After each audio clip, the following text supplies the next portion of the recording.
What's up, guys? Mason the Brock Henderson here, and this is a series of unfortunate events, Season 2, Episode 7, The Hostile Hospital, Part 1. So, we have now reached the 8th book in the series, and yeah, this is where things do definitely start to get a bit more dark and disturbed in some of what happens. Not much happens in this episode as far as that's concerned, but what is to come, I'm pretty sure, is going to start to get there. But yeah, overall, I think the parts that I enjoy. First of all, I'm still really enjoying the additions because we didn't get to see how Count Olaf took over this hospital in the books. Like, suddenly he's just one of the head doctors there and he's speaking on the intercom and basically he's taking control. And in the books, it's kind of like, I don't think it's explained very well, or if it was, my kid brain didn't get it. But we get to actually see him, scaring this Babs woman and taking her out of the picture entirely. It was pretty funny. It was well done. And his hench people, I don't really talk about them that much, but they have been just sort of subtly being very funny. And the more that they've really sort of had time to grow and interact with each other, the more I've started to appreciate their presence, And I do feel like, because, well, at some point they will start going away, but I feel like once that point comes, I am going to start missing seeing them because it really does feel like they've done a good job of integrating them into the story where I don't know, they're always there and they're always doing their jobs well enough, so it's almost like you don't really notice them, but if they were gone, you would notice that they were gone type of thing. Um, so I guess that old saying is very true. You don't know what you got until it's gone. Once they're about to be gone, I think I'm going to realize just how much they brought to the show. So I guess we'll see whenever we get to that point. But as far as everything that happens and how it relates to the books, I did look up again the synopsis up to the point of the end of this episode, and it plays out pretty similar. They get to the hospital after hitching a ride with these volunteers fighting diseases, which portrayed really hilariously here. I don't remember, synopsis didn't really describe them, but portrayed here just super chipper, and it just, I don't know, something about that type of character that's very, oh, we're so happy and we're singing around all these people that are dying. Like, something about that type of humor really gets me. Like the one line in their song where they sung about, singing even when people are getting sawed in half, made me laugh. Like, I've got a very dark sense of humor, so if you can send me some jokes that are darker and more twisted like that, you're gonna get me to laugh. So I really appreciate how slowly the humor this season, it started off a little weird and a little wonky, but I feel like as the seasons come along, they've really done a good job of integrating the lighthearted goofiness with the dark humor and just meshing it together very well in a way that makes me laugh. So yeah, that's just how I'm feeling about it right now. But that whole scene though with Esme in the library, I don't think they actually got to see what was on the tape. Actually, I don't even remember if they got a tape in the book or not, but the synopsis didn't mention anything about that, and I'm pretty sure I don't remember them seeing a tape of Jacques Snicket or anything like that. But the two things I will say, first of all, he's talking about like somebody surviving a fire. I think I know what that's about. I think that's a bit of a spoiler, so I won't talk about that yet, but obviously the Baudelaires think it's their parents or one of their parents. And I'm pretty sure that's not it. But the other thing too, a little bit of a cliche, but whenever Esme's trying to find the bowl, which when I was looking over the synopsis, they did talk about Esme, what she went to the library for, and it wasn't for a bowl, it was to burn documents, basically talking about Count Olaf's crimes. So I guess the bowl and this whole storyline with it being stolen from her by apparently Lemony Snicket is the one, even though she was blaming Beatrice for a while. Maybe she doesn't know that Lemony Snicket's the one that actually stole it. But this whole bowl seems to be a completely different story and something new added in. So I'll be curious to find out what this whole Sugar Bowl thing has to do with the VFD and everything else going on. It seems to be very, very important. But the whole cliche where they've got this film in a little round case and she's looking for a little round bowl. And so, of course, she doesn't say the sugar bowl. She just says, I need that little round thing containing so much information. Which, of course, means they think, oh, she's talking about this film. And that's what they think she's looking for. So then they take it away from her. And they're just like, aha, see, I knew you had it. Not realizing they don't have the bowl. I feel like I've seen this done so many times before. And I don't know. It's just, why wouldn't she say, I'm looking for the sugar bowl? Like, she's been saying nothing but sugar bowl time and time and time again. So for her to suddenly change her terminology to little round small thing with a bunch of information in it, it just seems kind of silly and pointless and overdone. So I did think that was a little dumb. But it does raise a lot of questions about the sugar bowl itself. What is in it that supposedly has all this information? Because I assumed it was just a fancy bowl.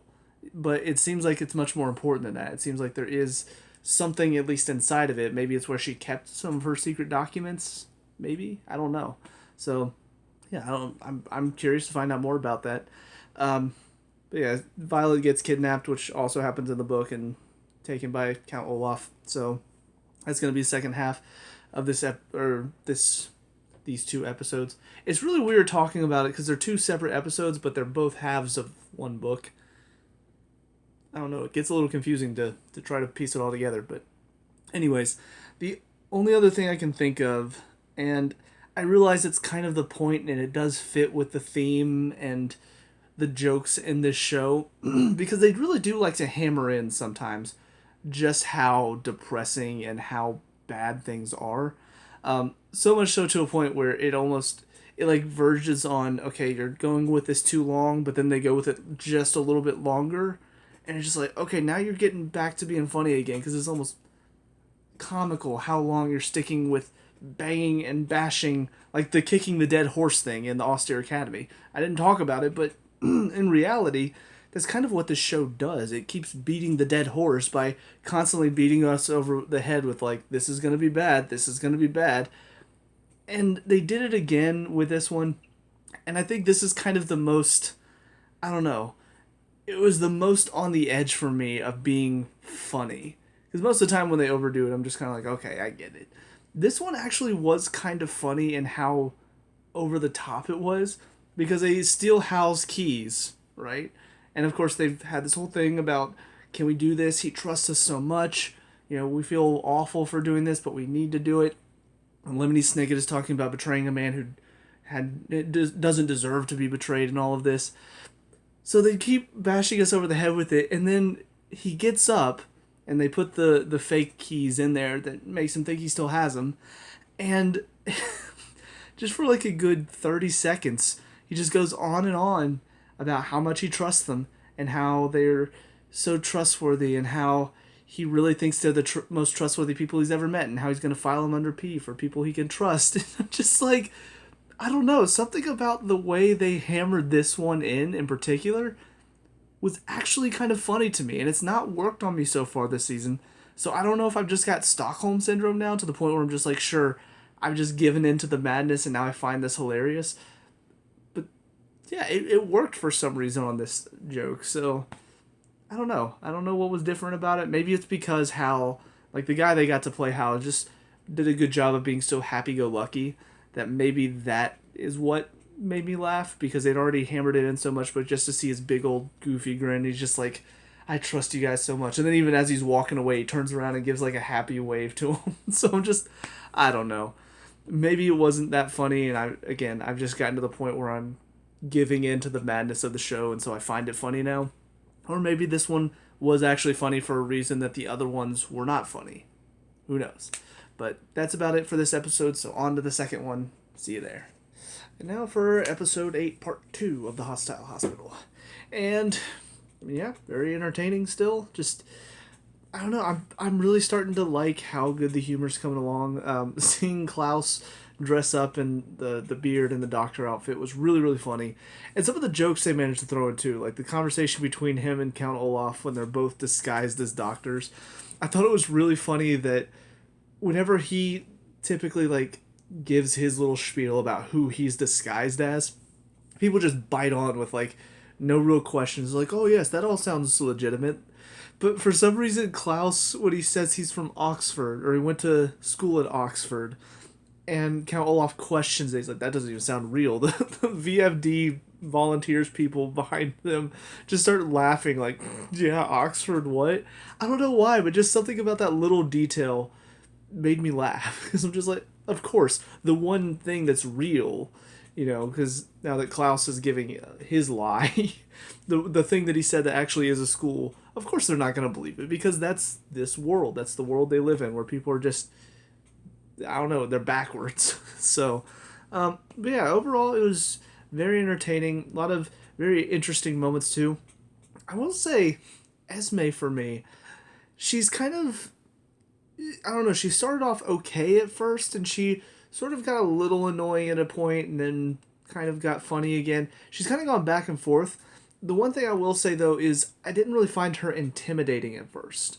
She was mainly played up for laughs, and honestly, she seemed very much like the female counterpart of Count Olaf, which, like I said earlier, whenever we saw her in the books and she was disguising herself so good that even the Baudelaires didn't pick up on it, it kind of made her seem a little bit more intimidating than Count Olaf because she seemed like she actually knew what she was doing.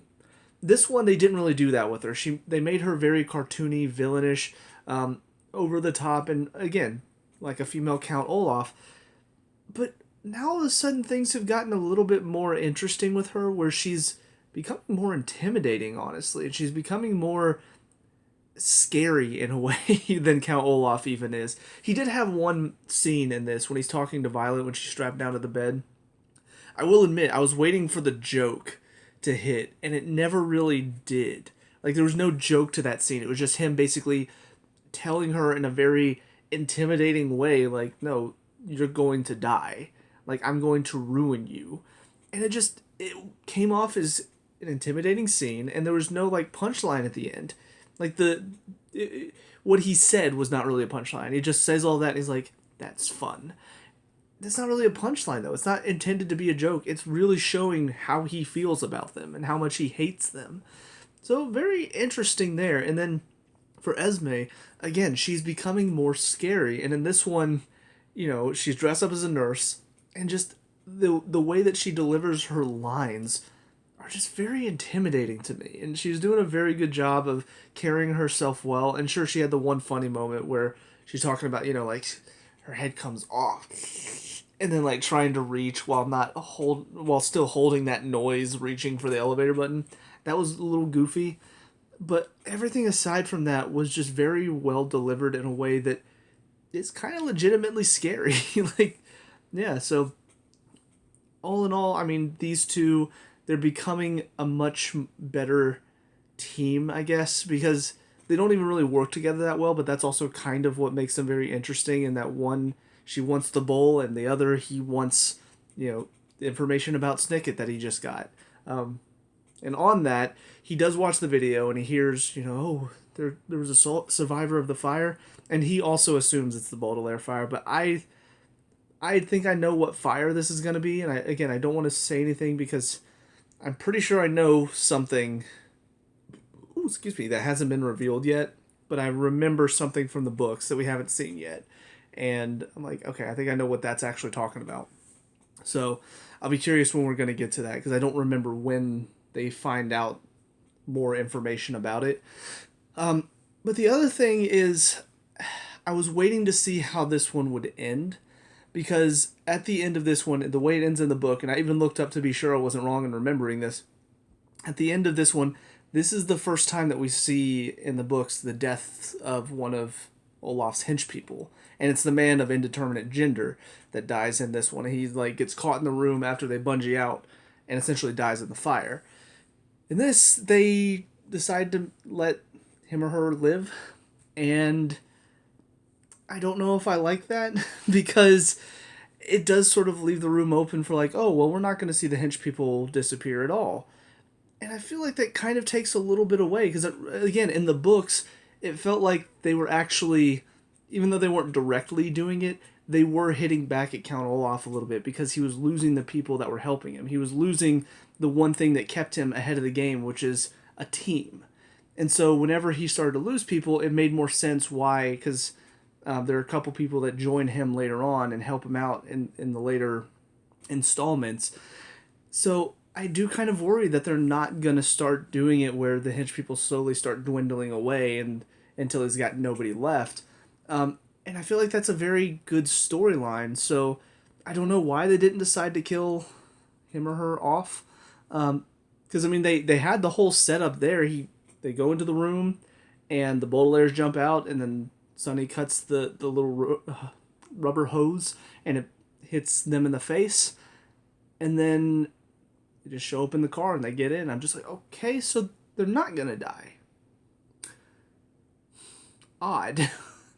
So I don't know why they decide to do that, but again, I hope that they're not gonna go against that from the books, and they're not gonna just be like, oh, well, never mind, we're just not gonna take the hench people out, because yeah, they're important, but it's kind of why they need to go away, because they are so important. And even, Mr. Poe, he shows up again at this hospital. I know he didn't show up at the hospital in the books, but it's like they didn't want to write Mr. Poe off the show. Like, they contracted this actor to work, and so they're keeping him on in these ways that, for me, don't make a whole lot of sense. He drives back to the town, the VFD town, out of nowhere, and then for some reason, even though the hospital's not, I don't think, on the way back to the city, he decides to go to this hospital.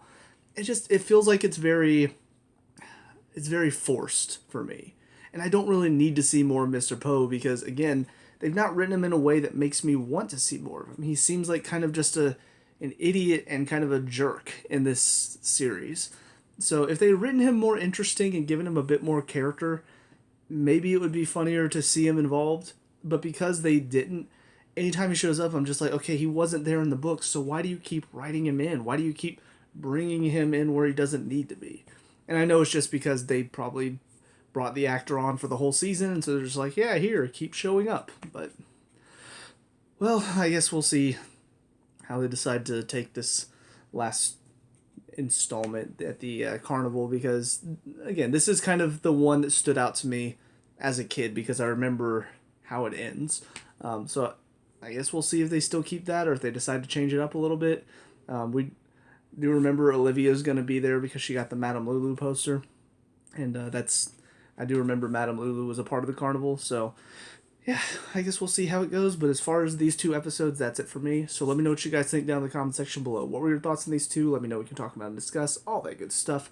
Leave a like and subscribe. Future series of unfortunate events and reviews. And I'll see you guys in the next one. Peace out.